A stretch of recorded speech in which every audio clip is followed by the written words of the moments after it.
Hello everyone. It is the day after my birthday, because usually of course I do this video the day after my birthday, because usually the party would be on my birthday, but this year my birthday was on a weekday, on Friday, and so people were working, and so most people wouldn't have been able to come, and so we had the party on the 9th rather than the 8th. Also, it was only today or yesterday actually, that I found out I actually have the same birthday as Julian Lennon, John Lennon's son. I didn't know that. I've been on several websites, you know, and like it's like I don't know what it is for, but there are several. I mean, they each have a different. Some try to calculate the date of your death. Some tell you when you were probably conceived, but all of them usually have like a little section where they show like celebrities who you share your birthday with, and Julian Lennon wasn't on any of them. It was a bunch of celebrities I couldn't give a crap about. Why wasn't he on there? He's way more important than...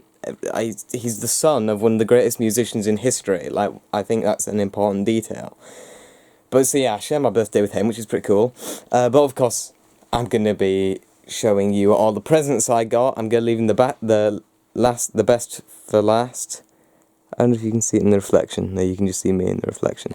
But I'm looking at it right now, and I'm very happy that I have it. But I'm going to start with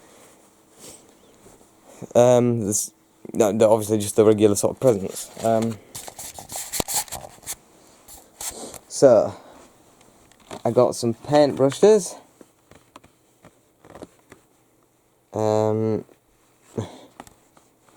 Which, yeah, I'm sure they'll come in handy. I got this roll of silver card with the sort of I don't know what you call it, but it's the kind of stuff you find on like fairground rides and stuff. I'm sure I'll find a use for it in a sculpture or something like that. I got one of my brother's paintings, because for those of you who don't know, I'm not the only person in my family who...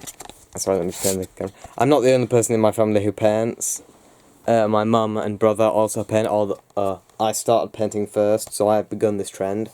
Then my mum started, and then just in like the last year, my brother started painting, and this is one of his. He's done sort of planets, and this one was one of my favourites, and so I asked if I could have it, and he said yes, and he wrapped it up for my birthday, so I've got that, which I'm very happy about. I've got some books, starting from sort of least interesting, not as in the text, but in the actual book itself. Least interesting to most interesting. I've got 4. So I've got Metropolis, which, the writing itself, the actual words, is now the oldest book I own, because this was written in 1925. Obviously this is a modern version of it, and it's on this white paper, which I really don't like. It's hard on my eyes, I don't like it. But I'm sure the actual words themselves will help with that. Oh god. That's probably there. I hope it doesn't mind me putting the book on his painting. I've got Rendezvous with Rama from Arthur C. Clarke. I think this is from 1973, if I remember correctly. I'm looking forward to reading this. Much better colour on the pages there. I have, if you look just up there, I do have the entire Space Odyssey quadrilogy. You can only really see the 2nd and 4th book there, because they're big ones, those big hardbacks, but in between them are the other ones. Well, I mean, obviously to the left of 2010 to 2001, in between those two is 2061.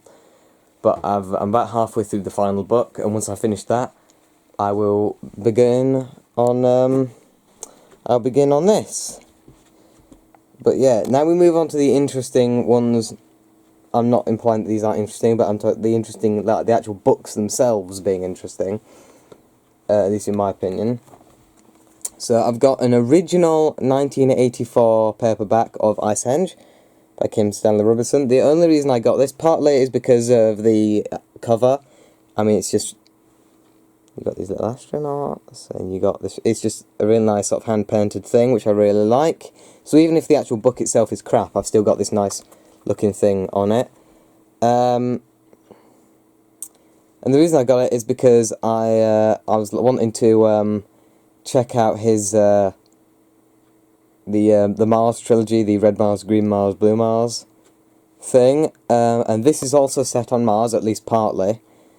And obviously it's the same guy, so I think this is a good way to check out if I like his writing style and sort of, you know, and if I do, then I can shell out the extra money which it would cost to buy the full, because I mean, even just the first book in that trilogy is, I think, like almost 3 times the thickness of this. So obviously three of those, it's going to be like 9 times as long as this, roughly. And so obviously I want to make sure I'm going to actually like them before I buy them, and so that's what this is for. And then probably the most interesting, an original 1975 Target Doctor Who and the Daleks. Of course the words in this, it was actually written in book form in 1964, but then Target bought it. And then this became the first in the Target series, which I'm now going to attempt to start collecting. And one thing I've always loved about stuff like Doctor Who memorabilia from the 60s and 70s is they always got the Dalek designs wrong. I mean, what is that? Why are the lights that big? What is that gun? And why is it shooting fire? I love it. I don't know why, because they're not accurate in any way. These are accurate. These guys here, these are accurate. What are those? What? Oh God, what is it? Now, I had stuck a bit of wrapping paper on the back simply because someone, and I personally, I believe, wait a minute, I believe that there should be a fine or like a prison sentence or something for people who do this. They stuck on a original 1975, I think. Let me just check.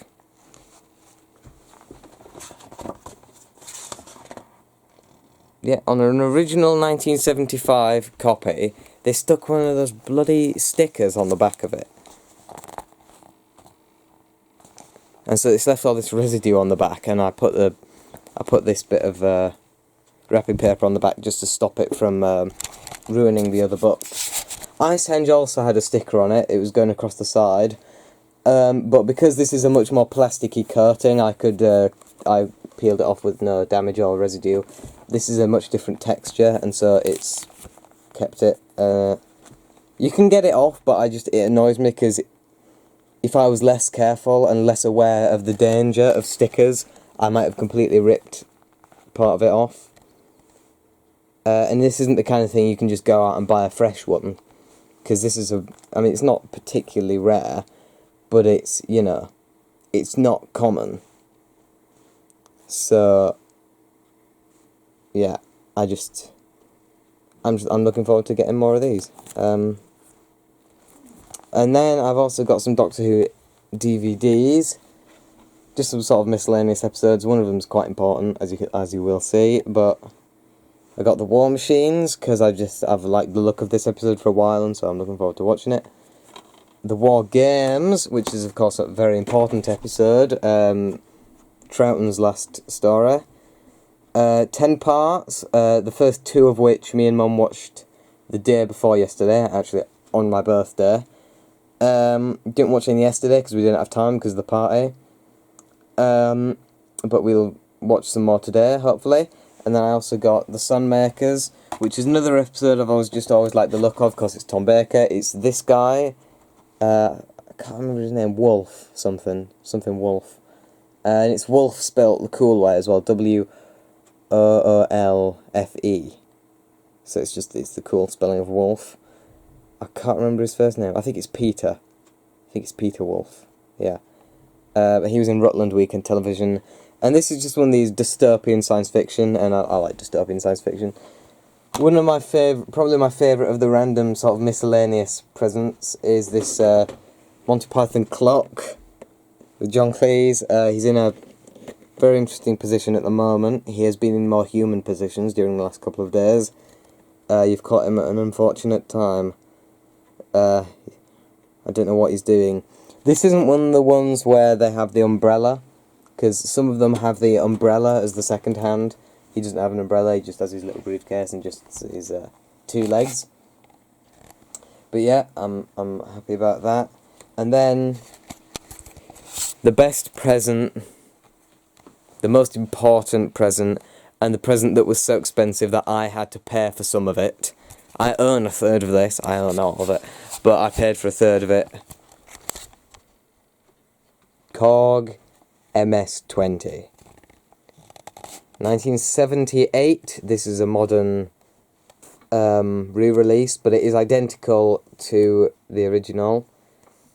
It sounds great, it looks great, it is so much bigger in real life than I thought it was. I watched all these videos of people with it, and I only thought it was going to be about the size of the amp. It's like twice as what, like even on camera looking at it here, it looks so much smaller than it actually, it is enormous. But just look at it. Isn't it beautiful? I'll give you a little sound, give you a little.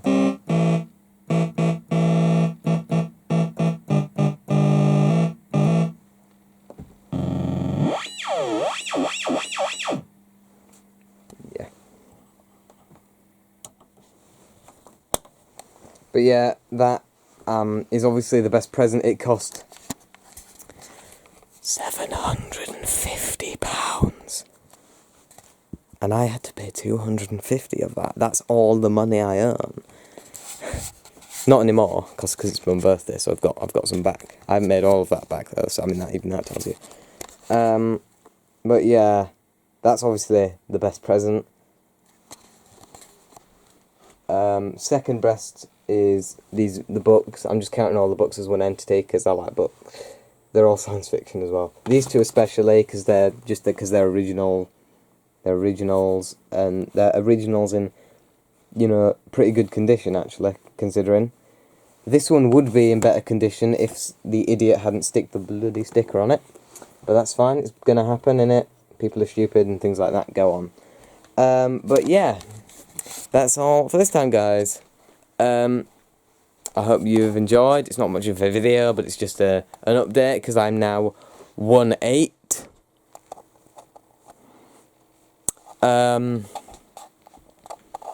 There's people at parties like, what are you gonna do now that you're an adult? I'm not gonna be doing anything differently. I don't feel any different. It doesn't really matter to me. Obviously it matters legally, but when have I ever cared about the law? Never. So I hope you guys have enjoyed. And I hope you enjoy any birthdays that you guys have coming up. Or any Christmases or holidays or anything if you're watching this in the future. But I don't see why this is a video anyone would ever bother coming back to. That doesn't really make sense. It's not like it's an entertaining video, it's just an informative one. Once you've watched it once, you really don't need to watch it again. So, I don't know why you're here. If you're watching this like 10 years in the future, what's wrong with you? I don't know. But I hope you've enjoyed. I hope you're enjoying right now. And I'll see you in the future.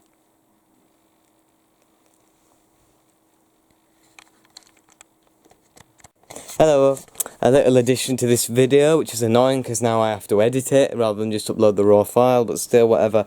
I also got a few hats, which I forgot to show you in the first video. Got this, turn the camera, got this straw one. Very nice. Got this not straw one, this is actually wool, it's actually 100% wool. Very nice. And the favourite, the one which I literally wore all of my birthday and yesterday, this red flat cap.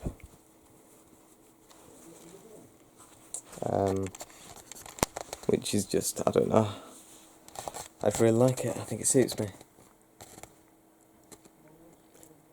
Goodbye.